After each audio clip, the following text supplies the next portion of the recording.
Part 1. The Birth of the Empire. In every age, there are rulers whose names are carved in stone, and others whose names are whispered in secret. For centuries, we've been taught that kings and emperors shaped the world. But behind every crown, every revolution, and every war, there existed another kind of power. One that could not be seen, yet commanded everything. A power built not on swords, but on debt.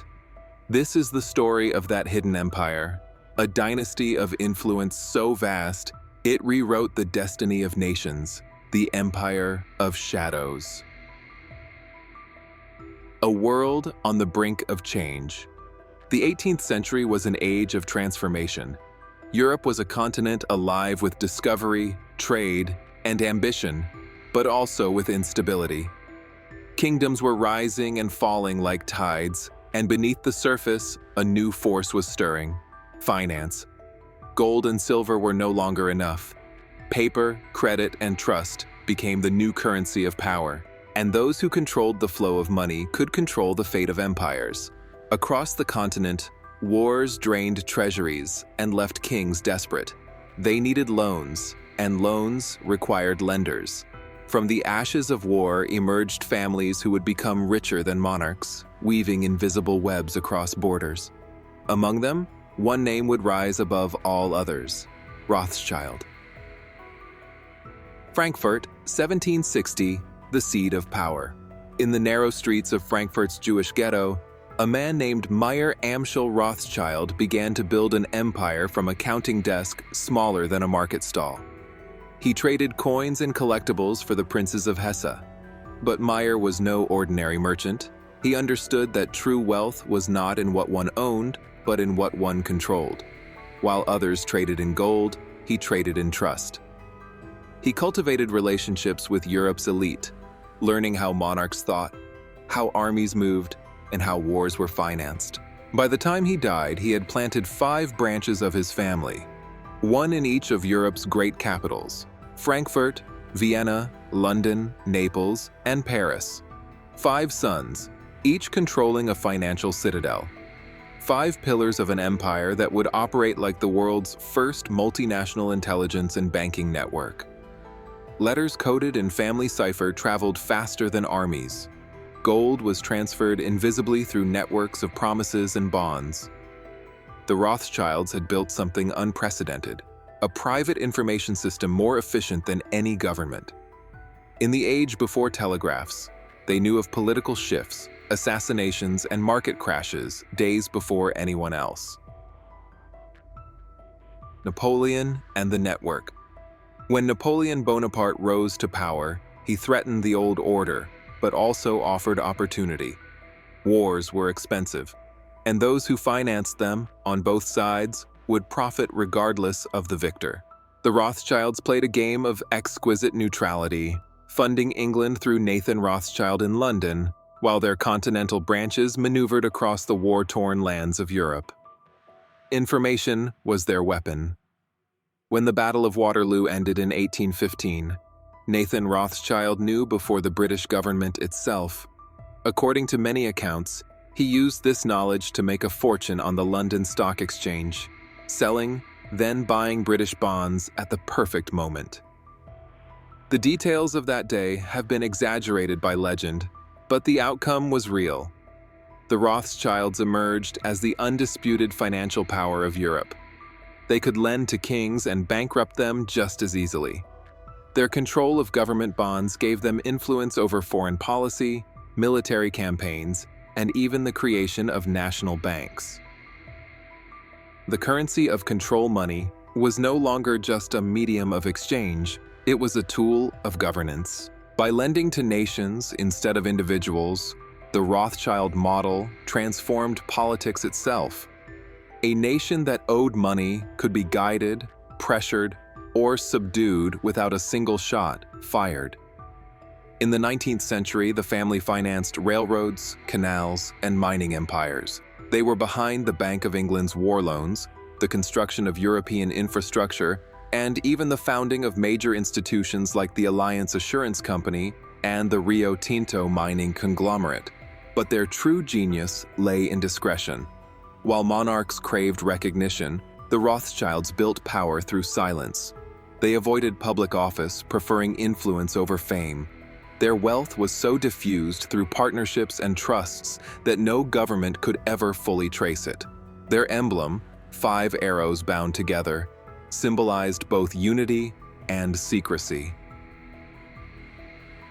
The web expands. As the century turned, the Rothschild network extended across oceans. Their London branch partnered with Barings and J.P. Morgan, quietly shaping transatlantic finance. They financed the Suez Canal, a project that reshaped world trade. They backed Britain's imperial expansion and helped stabilize currencies from Austria to Brazil. But every empire breeds rivals. In America, a new class of industrial magnates was rising. Men like John D. Rockefeller, Andrew Carnegie, and J.P. Morgan.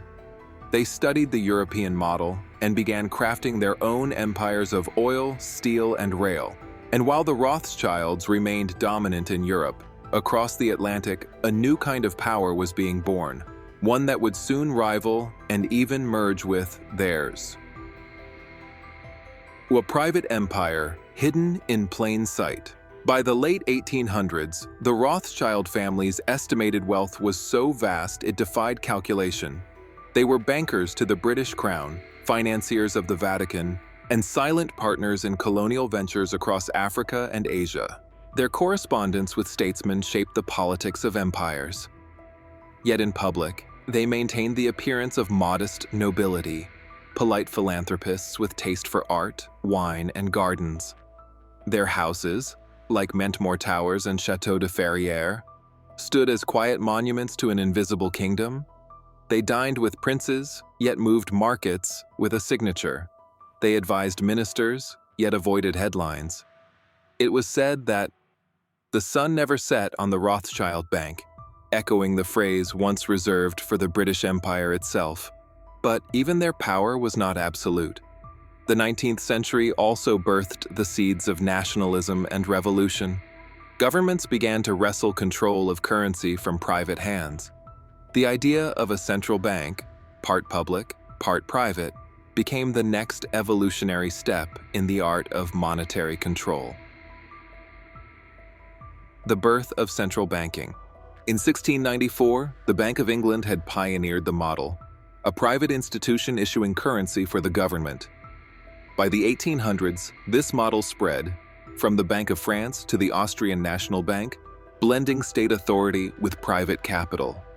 The Rothschilds and their counterparts mastered this hybrid structure. They became silent architects of systems where governments appeared sovereign, yet remained perpetually indebted. Through loans and bonds, wars could be waged indefinitely. And for the first time, the fate of nations was tied not to the will of kings, but to the balance sheets of bankers. The myth and the reality. As their influence grew, so did suspicion. The Rothschilds became symbols, sometimes of brilliance, sometimes of conspiracy. Pamphlets accused them of manipulating markets, toppling governments, even engineering wars. The truth was more nuanced. Their network was indeed powerful, but its greatest strength lay not in domination, but in the subtle orchestration of stability. They profited from peace as much as from conflict, ensuring that no single power grew strong enough to disrupt their system. Still, secrecy breeds myth, and by the dawn of the 20th century, the idea of a hidden financial cabal controlling the world had taken root, an idea that would echo through history, morphing into countless theories of shadow governments and invisible empires. Ere the torch passed. When the elder Rothschilds died, their descendants inherited not just wealth, but a philosophy. They diversified into banking, mining, wine, and philanthropy. But they also understood that times were changing. The industrial age was giving birth to corporate power, and the new giants were in America. As the 19th century closed, a quiet transition began. The Rothschild Empire of Europe would soon intersect with the Rockefellers, Morgans, and Harrimans of the New World. Together, they would create a new financial architecture, one that would dominate the 20th century and shape the modern world. The era of the Federal Reserve, the World Bank, and the global financial system. The Rothschilds had shown the world how influence could be built from the shadows, not through conquest, but through control. They had proven that power did not need a throne or a crown, only a ledger. And those who could write in it could rewrite the world itself. This was the birth of an empire unlike any before it. An empire without borders, without armies, without flags. An empire of credit, of information, of trust. The empire of shadows had risen, and soon it would cross the ocean. Part 2. Masters of Money and War. The 19th century had ended in smoke and steel. Empires sprawled across continents, fueled by industry and ambition. But beneath the roar of progress, something darker moved. Silent, methodical, unseen. A hidden empire had learned the secret of the modern age. That money, once abstract, could command nations. And that war, once tragedy, could become business. The shadow financiers of Europe, the Rothschilds, Barings, Lazards, had mastered the old world. But across the Atlantic, a new breed of empire builders was emerging. Men with oil on their hands, steel in their hearts, and destiny in their eyes. This was not the age of kings, it was the age of magnates. And their empire would be built not on thrones, but on balance sheets.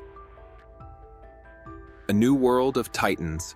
At the dawn of the 20th century, America was rising. The Industrial Revolution had turned raw land into iron cities. Factories, railroads, oil rigs, they pulsed with energy, wealth, and relentless competition. But competition had a cost. Markets crashed, workers revolted, fortunes were made and lost overnight. Out of this chaos emerged the robber barons, the men who would reshape capitalism itself. John D. Rockefeller of Standard Oil, J.P. Morgan, the banker of bankers, Andrew Carnegie, the steel titan, Henry Ford, the mechanist who turned labor into empire. They were men who believed not just in wealth, but in control.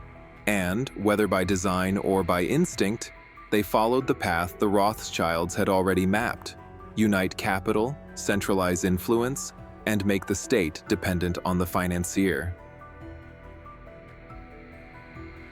The Rockefeller Blueprint.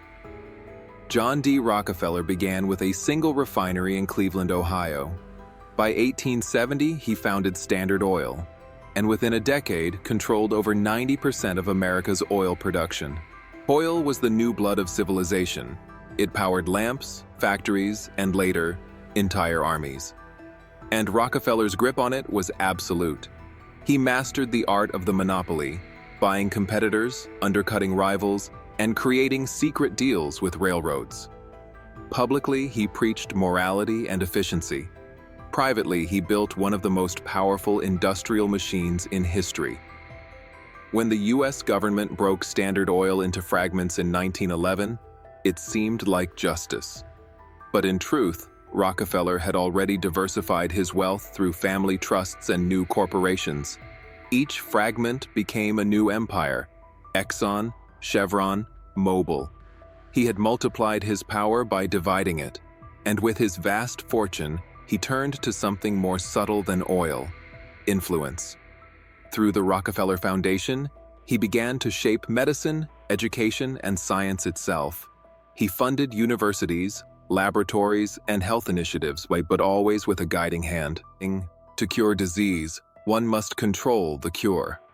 To educate society, one must write the curriculum. Rockefeller's wealth didn't just rebuild America, it rewired its mind. J.P. Morgan, the architect of order. While Rockefeller controlled the earth's oil, J.P. Morgan controlled its money. His bank became the unofficial treasury of the United States. When the panic of 1907 threatened to collapse the economy, Morgan summoned the nation's bankers into his library.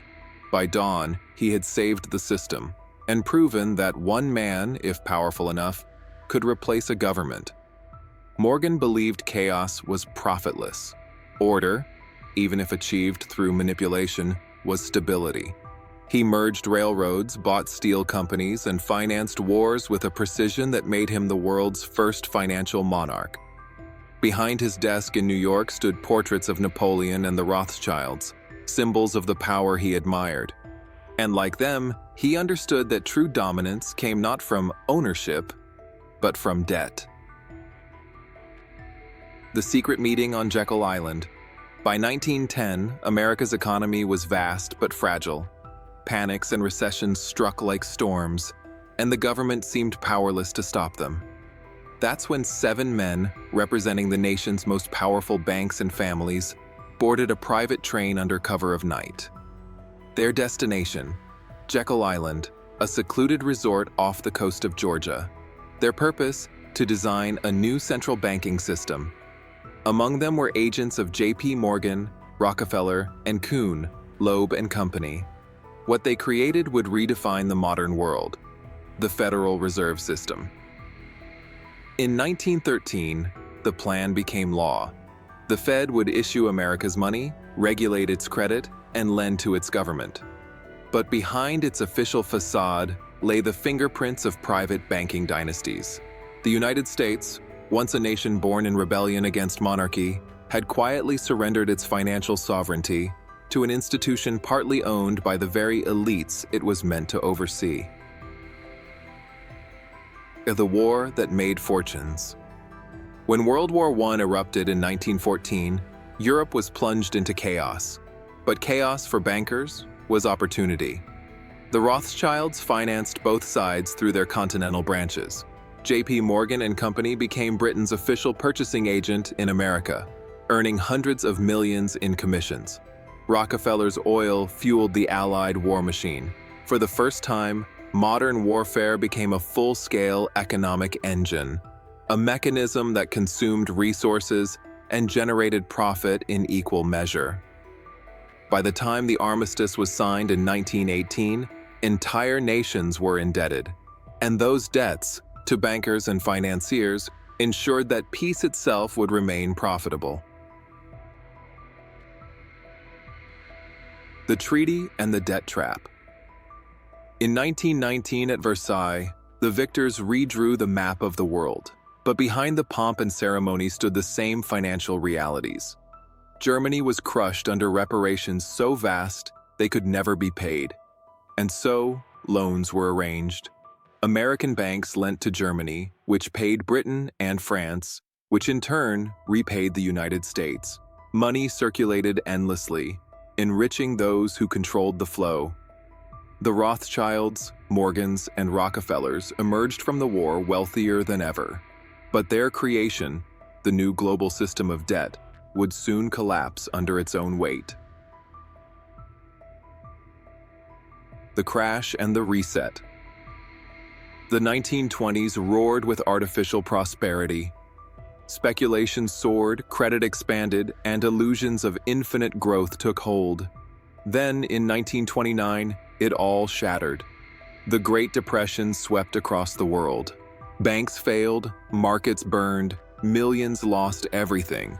But the insiders, as always, had moved their wealth long before the fall. Some historians point to the coordinated tightening of credit by the Federal Reserve as the spark. Whether by miscalculation or design, the result was the same. The old order was destroyed, and a new one would soon rise from the ashes. In 1933, President Franklin D. Roosevelt declared a banking holiday. He confiscated gold from private citizens, ending the gold standard and giving the government, and thus the banks behind it, full control of the nation's currency. The age of gold had ended. The age of fiat power had begun. The march to war. As economies staggered and unemployment rose, Europe turned once again toward extremism. Fascism, communism, nationalism, each financed in part by those who believed they could control the outcome. Germany, broken by debt, found its savior in Adolf Hitler, who promised to defy the bankers. Yet behind the scenes, German rearmament was quietly funded by loans and investments from both sides of the Atlantic. Companies tied to Rockefellers, Standard Oil and IG Farben, Ford, and General Motors all played their roles. War, once again, would unite industry and finance. And the Second Great Conflict, World War II, was unlike any before it. It was not merely a clash of nations, but of ideologies, technologies, and economies. Factories became arsenals, science became weapon, and in every capital, the same pattern emerged. Governments borrowed, banks lent, and debt grew. When it ended in 1945, over 75 million were dead. But the financial system, rebuilt and reinforced, had survived. Indeed, it was stronger than ever. The destruction of Europe left only two great powers standing, the United States and the Soviet Union. And while one proclaimed freedom and the other communism, both were sustained by centralized economic control. The financiers had succeeded in creating a world where even peace required perpetual spending. The shadows had not retreated, they had evolved. The first half of the 20th century proved a brutal truth, that war is not the failure of economics. It is its continuation by other means. Every crisis brought more centralization, every collapse more control.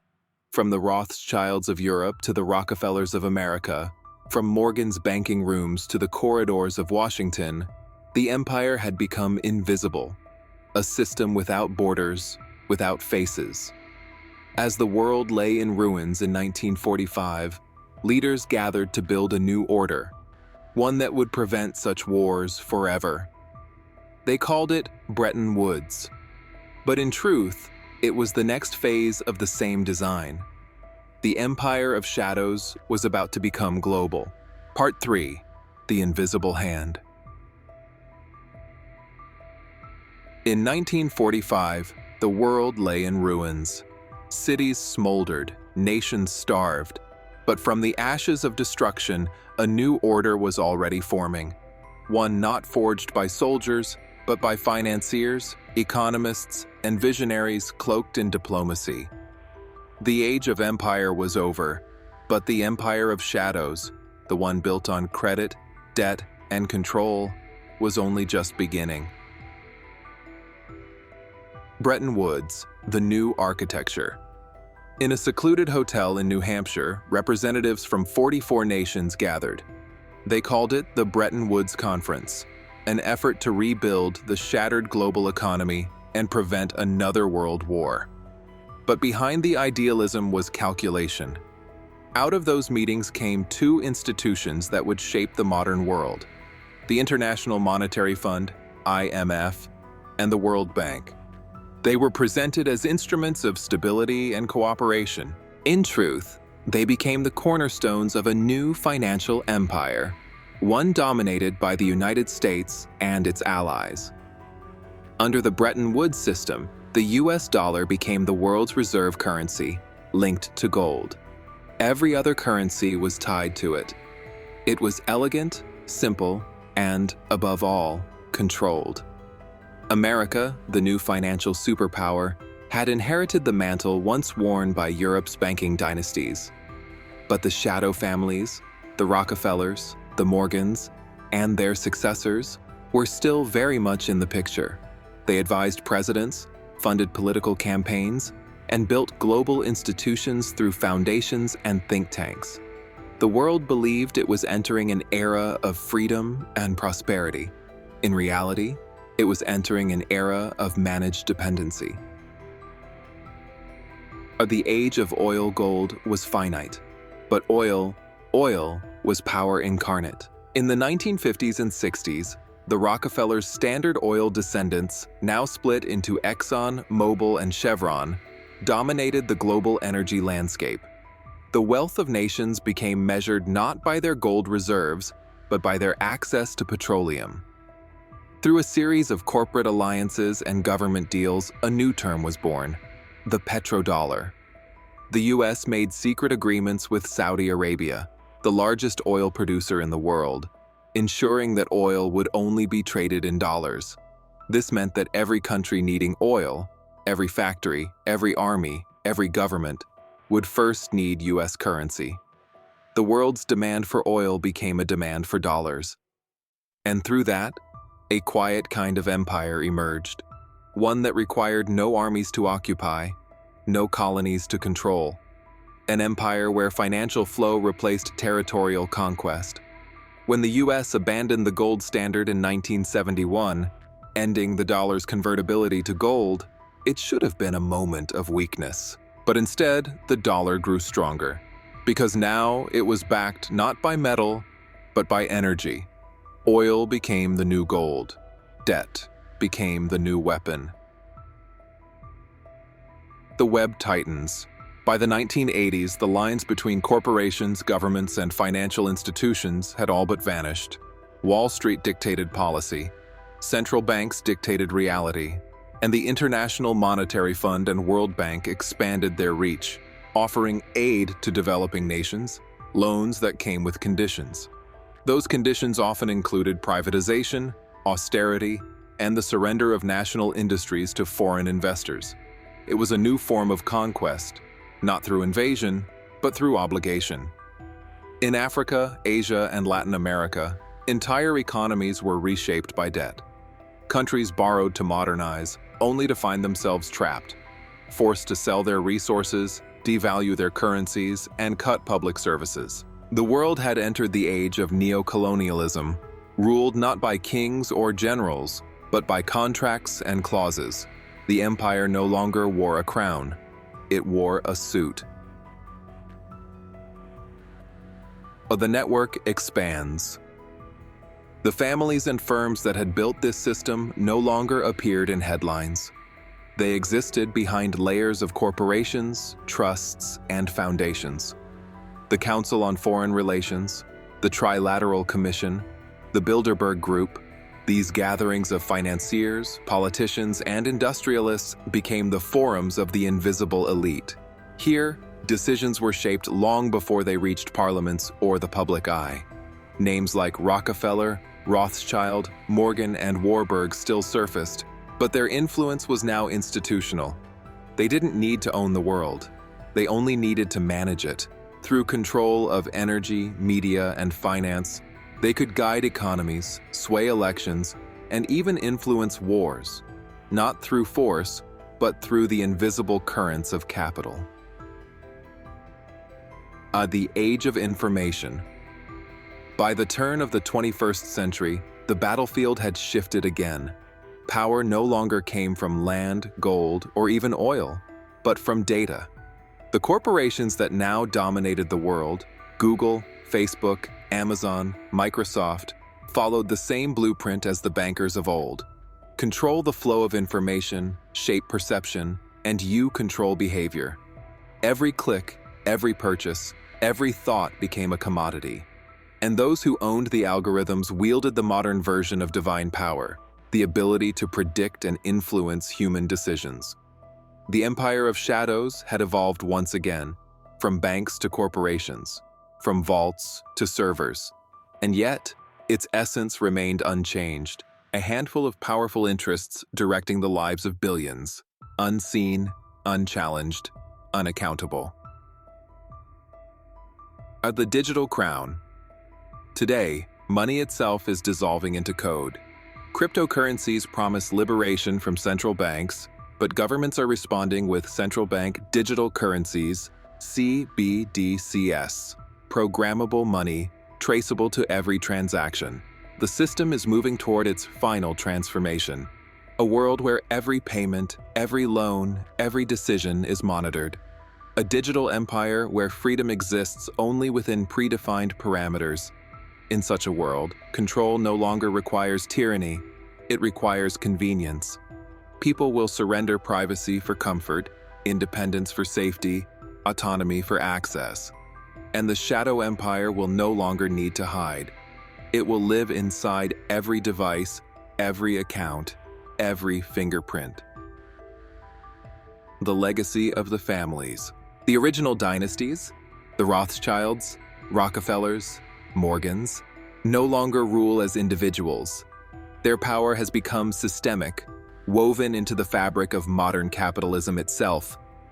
Their descendants chair global foundations, fund research, shape philanthropy, and steer policy through influence rather than command. They are the architects of a world that believes it is free, yet remains perpetually indebted. In the 19th century, they controlled nations with gold.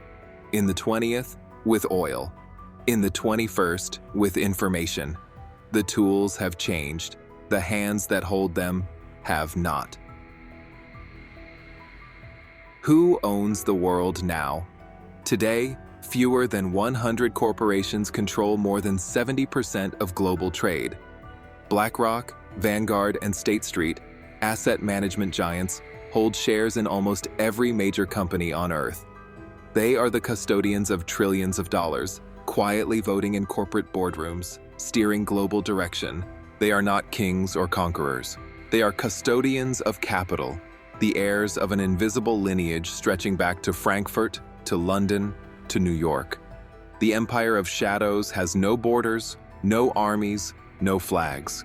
Its dominion is digital. Its loyalty is profit. Its capital, our attention. And while nations argue, governments fall, and ideologies shift, the system remains, self-preserving, self-replicating, eternal. The story of humanity has always been the story of power, who wields it and who serves it. Once, it was kings. Then, it was merchants.